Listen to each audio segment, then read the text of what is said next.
অন্ধকারের রেশ কাটেনি, ভোর হতে ঢের বাকি। নিদ্রা ভেঙে উঠছে সবে একটি দুটি পাখি। আমি তখন উধাও, ঘুমের মধ্যে ডুবে গিয়ে। কোত্থেকে মা হঠাৎ এসে জাগান ধমক দিয়ে, অলক্ষণে কাণ্ড দেখো, ঘুমোবি আর কত, শিগগিরি ওঠ, এই দিনটা কি অন্য দিনের মতো। ঘুমের ঘোরেই বলি, এটা বড্ড বাড়াবাড়ি, প্রতি বছর একই জিনিস, এতই কি দরকারি। দিদি বলল, কি বোকা রে, ঘুমিয়েই কাটাবি, রেডিও যেই বাজবে দেখবি পুজোর গন্ধ পাবি। দিদি বেজায় ঠাট্টা করে, মা চলে যান বকে। বাধ্য হয়ে বিছানা ছাড়ি, ঘুম জড়ানো চোখে।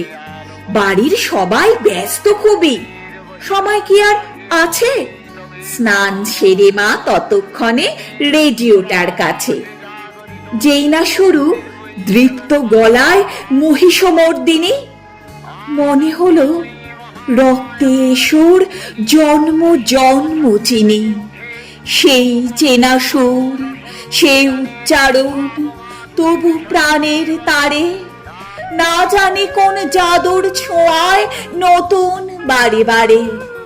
বাইরে দেখি উড়ছে পাখি কিচির মিচির ডেকে, পূবের পারে রক্তরেখা কেউ দিয়েছে এঁকে।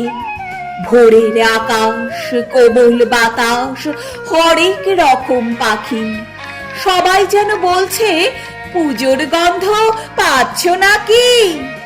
কি যেন এক খুশির দোলা, উদ্ভাসিত প্রাণ, বাতাস জুড়ে সত্যি তখন অন্যরকম ঘ্রাণ। বদলে গেছে দিন, তবুও সত্যি সত্যি জানি, সবার হৃদয়ে জুড়বে যখন বাজবে আকাশবাণী।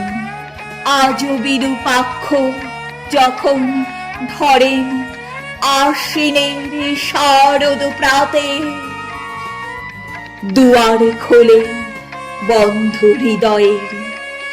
এত বছর পার করেও মর্যাদা অক্ষুণ্ণ, সেই চেনা সুর না বাজলে যে পুজোই অসম্পূর্ণ।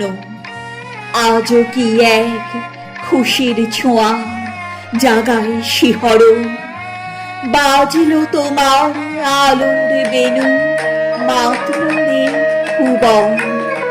বাজলো তোমার আলোর বেনু, মাতলো রে ভুবন।